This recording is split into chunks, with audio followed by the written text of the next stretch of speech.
Hello, everybody. Welcome to another Wonder Women Wednesday on Fearless and Free TV. I'm really excited to bring my guest on today, Susan Price. She's a Gold Star mother. It's a term I'd never heard before until a couple of months ago, and people were talking to me about her.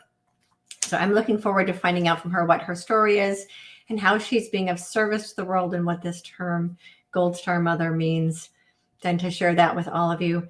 Before I bring her on, however, I just wanted to let all of you know who I am. If you're new to my channel, I am Victoria. I am the embodied Elohim of freedom. I'm an angelic walk-in, and I'm a spiritual luminary and oracle of freedom. You can learn more about me and my services at victoriareynolds.com.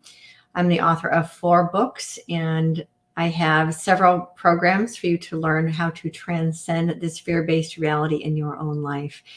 And the ascension process that I teach. I also do personal counseling as well.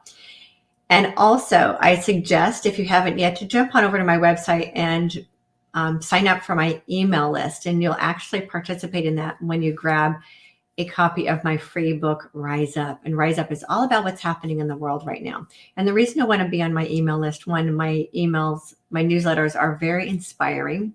I don't use them for sales pitches like other people do. It's an inspiring newsletter. And it's also a great way for us to stay connected just in case something happens and, the deplatforming and things that are happening in the world right now. So you want to stay connected with me over there. And then also you can find me on the Ascended Masters store. And I'll put those links in the comments below, and as well as ways to connect with my guest. So now let's bring on Susan and hear what she has to say about her story and the difference that she's making in the world right now with doing what I call turning your pain story into your power story. And I know she's done just that. So now let's bring her in.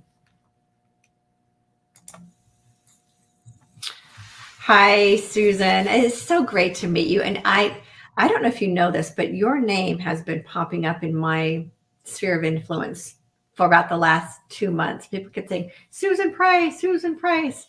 So I finally connected with you a little bit a few weeks ago and realized, oh, we need to have this conversation.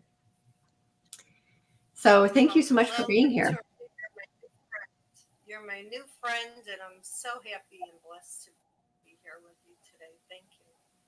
Oh, you're so welcome. Thank you for being here. And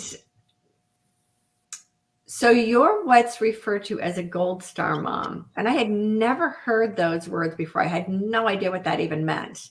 And you're the only person I've ever heard with that term. And so tell me about that. Tell me what that means, what that is. And I know this involves a story with your son. So rather than me trying to tell the world who you are, I'll let you do that. Okay, well, thank you so much. I'd say probably half of America knows what Gold Star mother and fathers are. We are a family of service. Our sons and daughters, husbands and wives served in the military and gave their lives or lost their lives to war. I'm a family of, I am a true patriot and a true patriot family since the inception of America. My family has served in every war there was.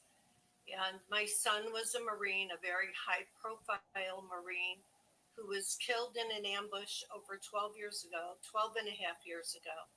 And it's the Ganjgal ambush in Afghanistan. It's equivalent to what happened to the Navy SEAL Team 6 in Benghazi. And there are those of us that are stronger family members who can do it. We advocate behind the scenes with leadership that listens to us, and we make laws happen, and we advocate for our military and their veterans as well, and Gold Star families. So my son was killed September 8th, 2009. His life he could have lived. His death could have been prevented. And not to get too political, but it is very political, but the State Department, a member from the State Department was there. the day before, talking and meeting with the village elders the day before my son was killed. And the day that they walked into the village, it was an ambush. So it was a setup. Very high Mm. profile, survived by 2 living Medal of Honor recipients, Marine Dakota Meyer and Army Ranger Captain Will Swenson, and very controversial. In fact, this happened during the Obama administration, which was the largest loss of life in Afghanistan. And in that administration, he had personally signed off on the second Medal of Honor's merit citations, which disappeared off of his desk twice, not just once, twice. So they were trying to bury this story. I stayed on it every day, and I've always known what was going on to some degree. And my son was a high profile intelligence Marine.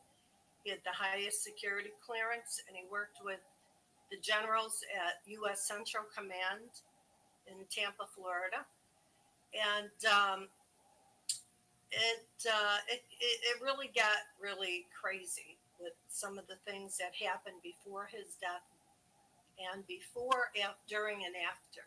So, but that's what a Gold Star mother or father is. It's a parent who lost their loved one to war, their American hero, their family hero. Okay. Wow. And I can't even imagine what it is to lose a child.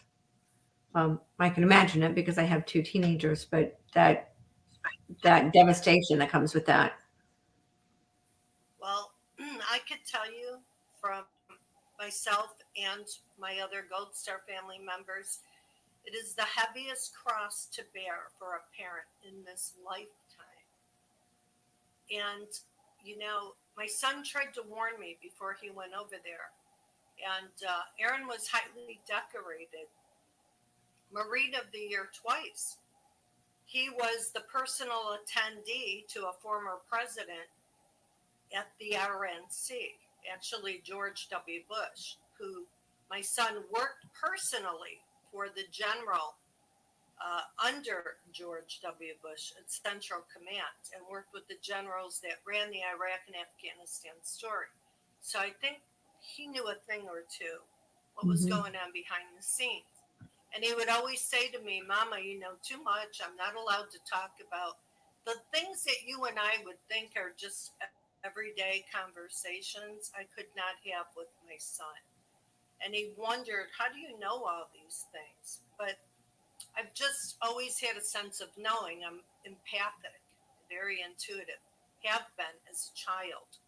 And in my early 20s, I went full on. It just came gushing in.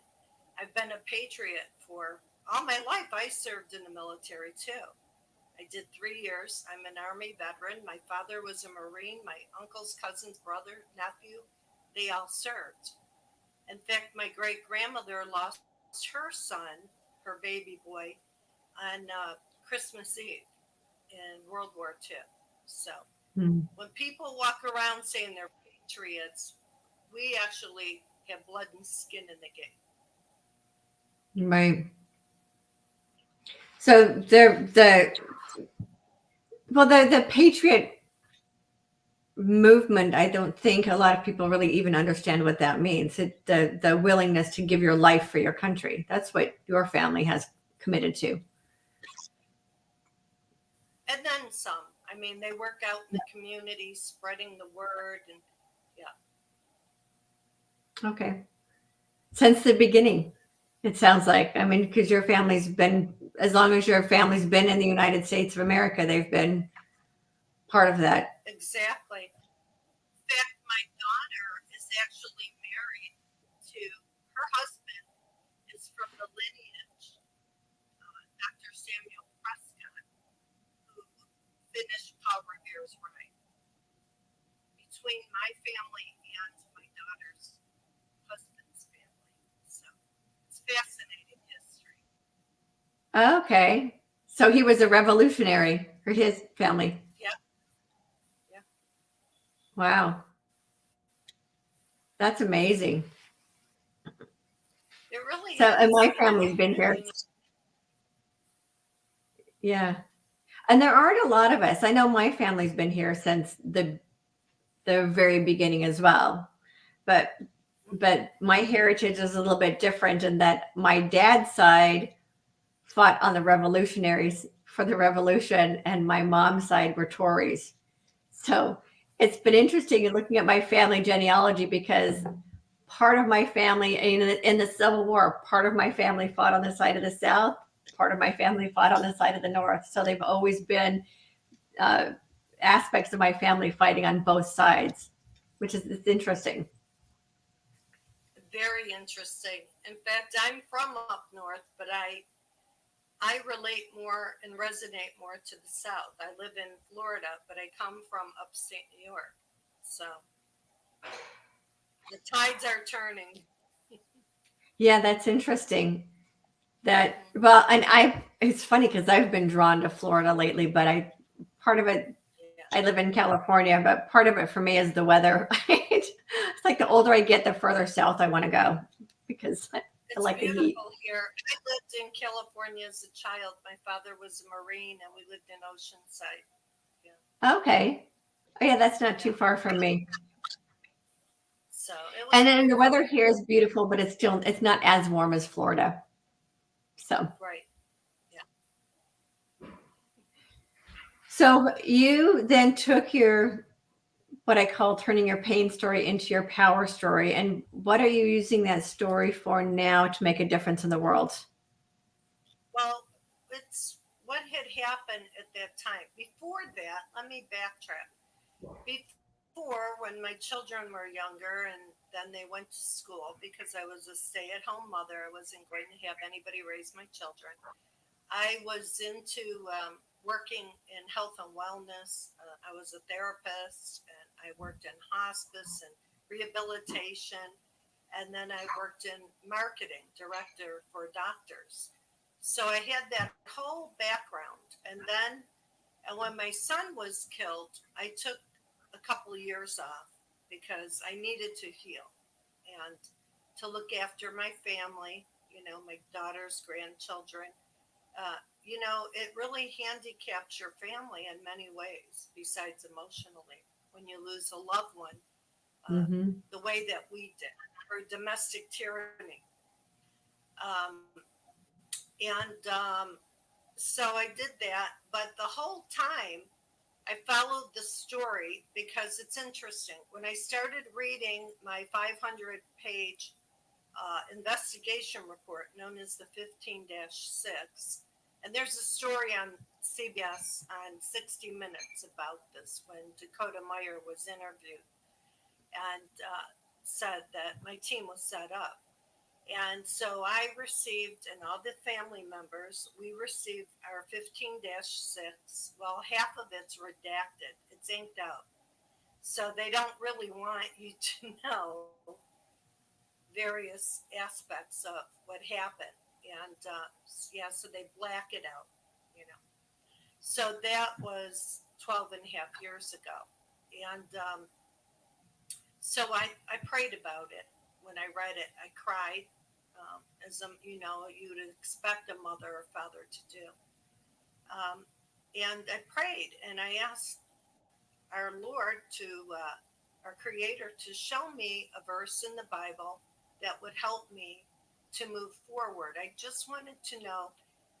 I'm a warrior and I can't just sit back and let injustice take over. So Mm-hmm. I prayed about, show me a verse so that I could move forward. And it was just like a soft whisper. I hear spirit talk to me quite often. So and my message was, open your Bible and where your right index finger lie, read that verse. Well, it was a twofold verse. It was Ezra 10:4.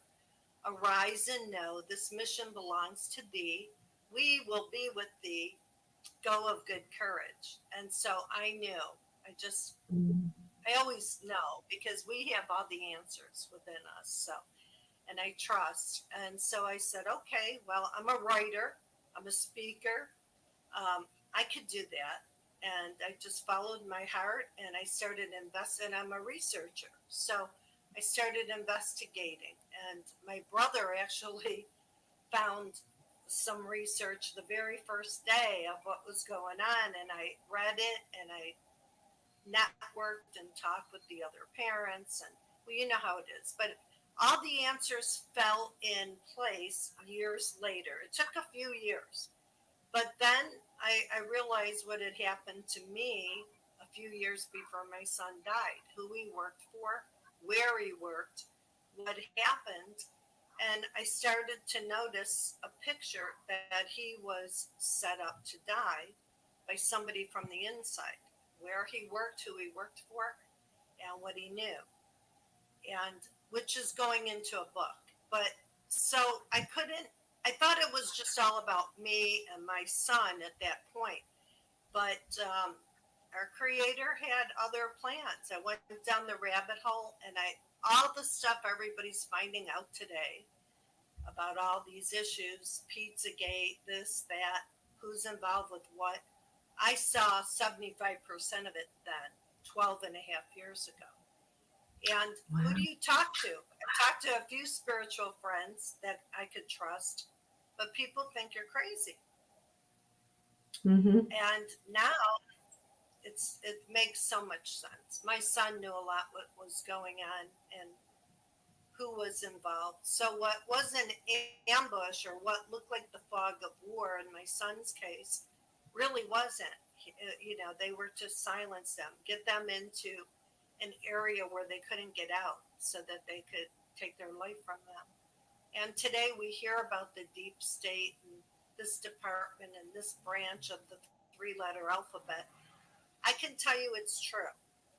I, was haunted by these people for the first 10 years, the last 2 years of the Bush administration, the entire 8 years of the Obama administration. So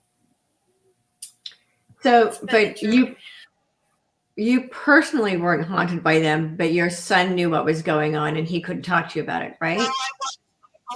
My home was broken into. I was a victim of a drive-by shooting. I was followed by Black Hawk helicopters. I mean, there's countless things. My emails. That's a whole nother show. Yeah, I was personally. Wow. And the general that my son worked for at the time, my son had put him on notice to stop sending packages to his house for him to go and deliver at 3 a.m. to his house because this general was very big deal, part of the military industrial complex, and he was tied in with Iraq and Afghanistan, and in fact he's an arms dealer. So I mean it's a whole nother story. That's my book. But my son put him on notice and told him he was unethical, wouldn't have anything to do with him outside of U.S. CENTCOM and at MacDill Air Force Base in Tampa, Florida. And that's when all the trouble started. So, yeah, it was crazy. And the Bidens are a part of this too, because this particular general was tied in with the Bidens. Their families were best friends. In fact, then this general went to work in the State Department the year before my son was killed under Madeleine Albright, communist Madeleine Albright. So, and Bush had put this general there in that placement. So it's a big story. People that are from the military get it more than those that don't. And so what happened is I followed my son's storyline and started showing me people that were tied in with various three-letter organizations and how they were war czars and what their spouses were involved with various institutes and working with the UN and just everything we are finding out today in the last few years. I knew then. I found out then. So I'm a writer. I write for America Out Loud and the Liberty Beacon. So I started writing about things.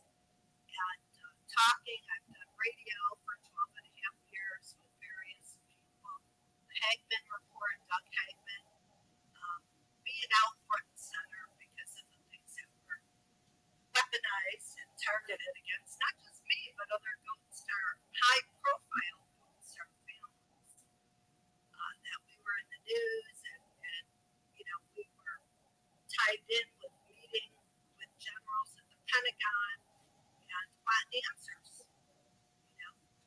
And so, but in that quest, I actually stopped a couple of false flags from happening. So, I mean, the Lord uses us in very special ways. So, Right. it's not the me.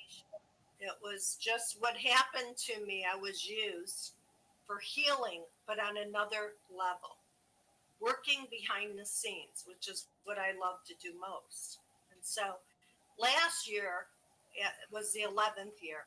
Last year, I decided it's time to wrap this baby up. I can't keep doing, I don't care what Pelosi and Congress is doing anymore. I've already given a lot of this stuff to Fox News, Judge Janine through the years, and others. So much work. I work at it like 18 hours a day. I'm done with that. It's all about healing for me now. And then I was blessed with opportunities. And then this year again with more opportunities. And I'm a healer and a light worker. It's in my chart. It's in my Curlian photography. And that's what I do best. And I'm very spiritual. I have been since a little girl. I didn't just wake up one day and say, I want to do this. I've always talked to angels and just had a knowing. When John F. Kennedy was killed, I knew that the vice president had something to do with it. I pointed to the television, told my mother. So, I mean, there's just so many stories in and of itself. But so I worked behind the scenes, and I took that tragedy of my sons, worked with other parents of the bereaved, and healed them in different ways. We all heal each other. I heal you, you heal me. And somewhere one of your listeners is being healed just through this conversation. Right. And that's really what the focus is that we have moving forward. So I started getting the guidance about a year ago to let the officials do their job of exposing what needs to be exposed.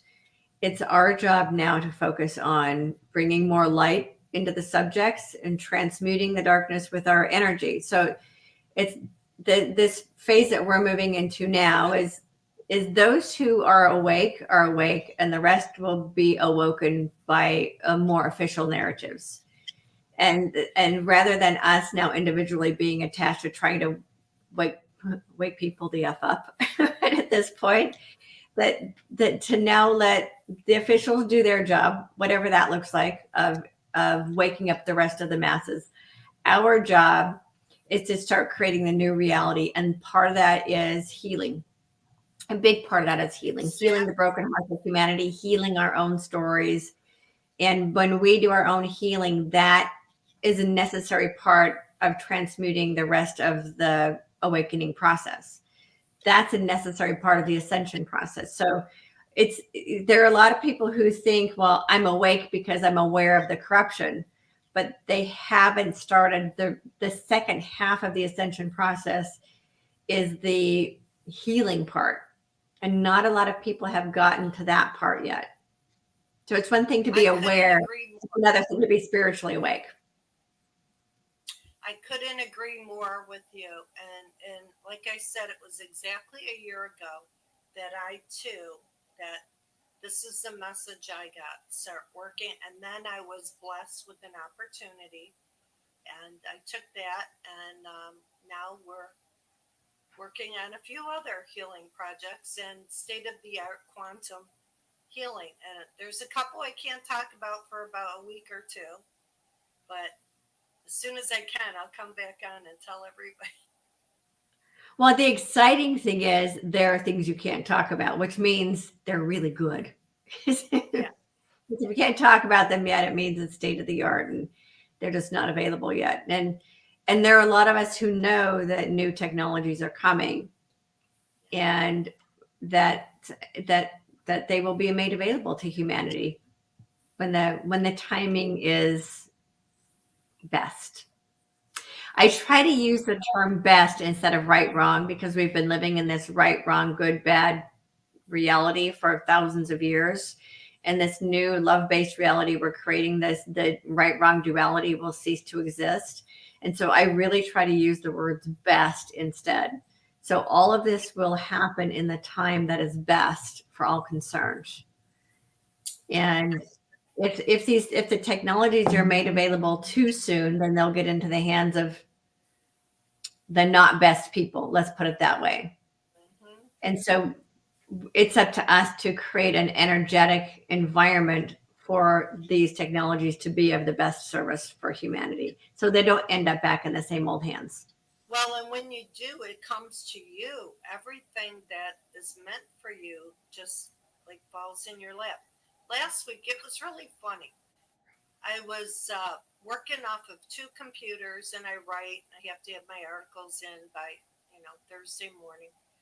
I'm sitting there rubbing my neck, thinking I really need a massage, but I always get an hour and a half when I do get one every couple of months. And I thought, but I don't have the extra money to do that just yet. I have to wait just a little longer.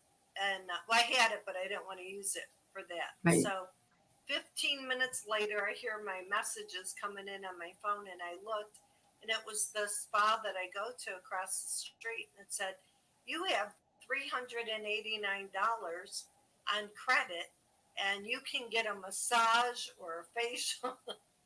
And I started laughing, and I thought, thank you, universe, because these type of things have been happening to me constantly the last 6 weeks since the solar eclipse, and since we came into this new phase. Mm-hmm. So I thought, this is awesome. It's every other day something else funny like that happens. So I'm really excited about what we have coming. Those of us that are doing the work and staying focused on positivity, it's coming. That's all I can say. I don't get caught up in, when's this going to happen or that. Who cares? Right. When you take yourself out of that matrix and focus on your inner self, you create your new world. Right. And a lot of people are waiting for something to happen. And we got to get out of that and just understand we're the ones that make it happen, not waiting around, and also trusting that source will provide. Oh yeah. And you're in that trust. And the other thing too, when you're talking about the massage, for example, one of the things I talk to people about is that it isn't the money that we want, it's what the money can do for us that we want. So we actually can bypass the money entirely, and in your case, go straight to the massage. Right. Yeah. Because it's really the massage you wanted, not the money to get the massage. Oh, yeah, I had it. I just didn't know. I had a handful of things going on. So yeah, it's allocated for something else. Yeah. Yeah, that's a perfect example of how easy it is to manifest when we get out of our own way. Exactly. It really is. And I've been manifesting, like I said, every other day something. Could be the littlest thing, but it's just so much fun. That's amazing. And what's interesting, what I'm seeing for this year is depending on which perspective you're going through life. If you're living your life in a love-based perspective, 2022 is going to be an extraordinary year. If you're living your life in a fear-based perspective, 2022 is going to be a very scary year. Right. So it's up to us to change our perspective and to be able to flip our script about what's happening in the world. Oh, I agree. And whenever any negativity comes I just flip it. And I remind my friends and family members, although my family gets it, they know I don't do the drama. Drama brings trauma. It's about healing. It's, you have to trust. Right. And that's hard for a lot of people because trusting can feel scary if because it is the opposite of trying to be in control of the situation. And so Definitely. trust is really difficult for people. Yeah, I know it really is. And I think a Go part of ahead. it's because we've been taught to not trust ourselves. We've been taught to not have faith in ourselves. We've been taught to not have a direct relationship with source and to have more trust and more faith in each other. So a lot of our belief systems, if you will, have only taught us to have faith and trust in someone or something outside of ourselves. And that Well, that and developing a relationship with ourselves is new. along with the trust, I had to be rooted by some of my spiritual friends, because when you lose a child, it's just not normal, you know. But then I had to remind myself that we all have a mission and purpose in this life. We all are winners when we come into this life, and that my son, and I saw him live twice my life in less time, and and I was just reminded by, I have astrologer friends and intuitive friends, and they put the picture together and helped me with it. And I was able to get through it. It takes a lot of time, and I'm not over it. I had a rough few Mm-hmm. days during the holiday, but that's just the mother side of me. I know Right. better. My higher self knows better. You know, just long to hear your child's voice or see. But I can tell you, we've had a lot. Aaron has showed himself to my whole family, and when he passed away, and we had his wake, and then we went back to the country club that day for the luncheon with other Marines and family members, and there was like 200 people. And we took a picture. We took a picture of his friends, all the Marines up on a staircase. I'll have to send it to you. And front and center of the picture is the blue orb, and it was the most amazing, so many spiritual things to let us know. It's just in, he's just in a different form.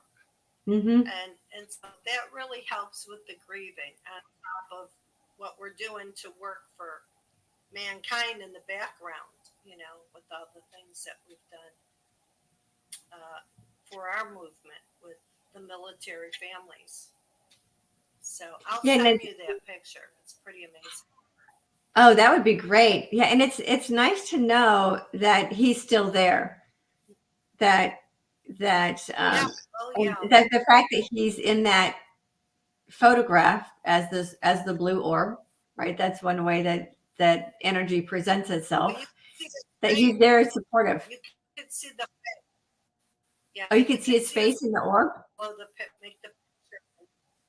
Yes. The smile. He had a beautiful Mhm. smile. Yeah. Wow, wow. And then before he passed away, he died September 8th, but the 4th of July, we went on a road trip. We left Florida and drove up to Buffalo, New York, where our family was. And we had bonfires and, movie nights and fun things with the family for a week. Brothers, cousins, aunts, uncles.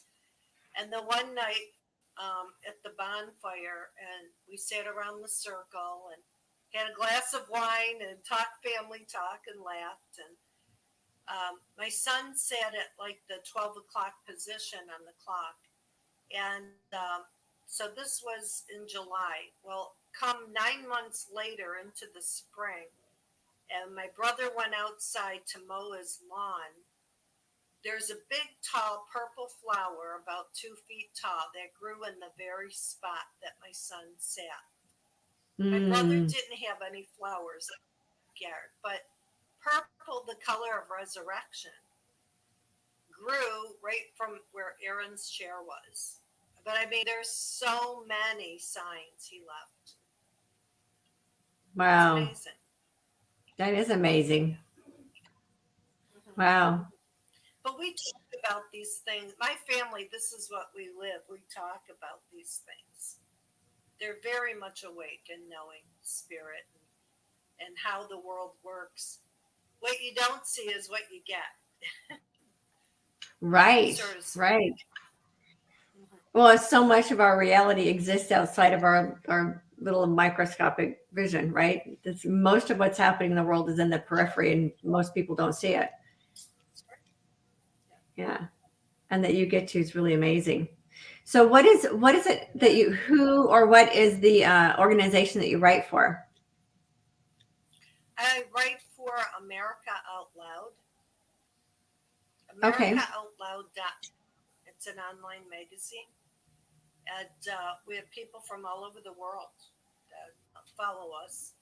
And Liberty Beacon, the Liberty Beacon, but my contributor to the Liberty Beacon. And I've written for other patriotic groups, but mostly every week, AmericaOutloud.com. Okay. You can go to the authors and look up my name, Susan Price, pull up the articles for them for 5 years. So about everything that's going on. And I have people that will call me and say, could you please use your platform and discuss this? This is what's going on here. Or, we want to know about this. But there's things that a lot of people don't, certain patents that I've brought up through the years. And I've written about the DUMBs a couple of years ago in the state parks, how Congress set up the state parks. I think that's a couple of years old, 2 or 3 years old. And what's interesting is underneath the state parks, all the DUMBs align. It's just stuff like this years ago I was on top of. Hey, can you hang on for 1 second, Susan? Sorry about that. I know I'm in the middle of a live broadcast, so all of you hang on. I have a family situation. What's what? I have a doctor's appointment 5 minutes ago. You're supposed to be handling that with Dad. No, apparently not. He called me and was like, when's Mom taking you? And I was like, I told you I have 4 interviews today. I I can't know. take you. That's why I told him, and he was like, no. He's the one that set up the appointment. Yeah. Where is the appointment? Pacific Coast Highway. Where is it? Pacific Coast Highway. Where on Pacific Coast Highway?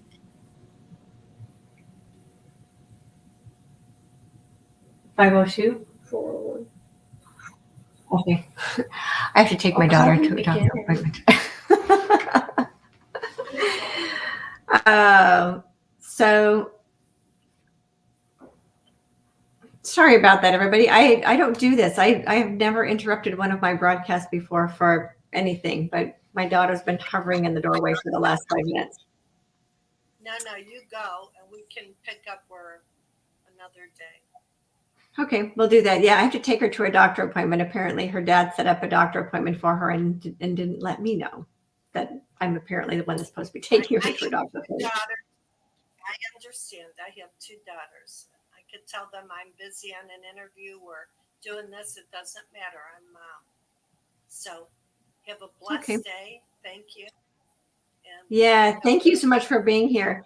And all of you who are watching, you've been watching me for the last 1.5 years, and I don't jump off. But I do have always said family first. So my family, as with every mom, family always comes first, right?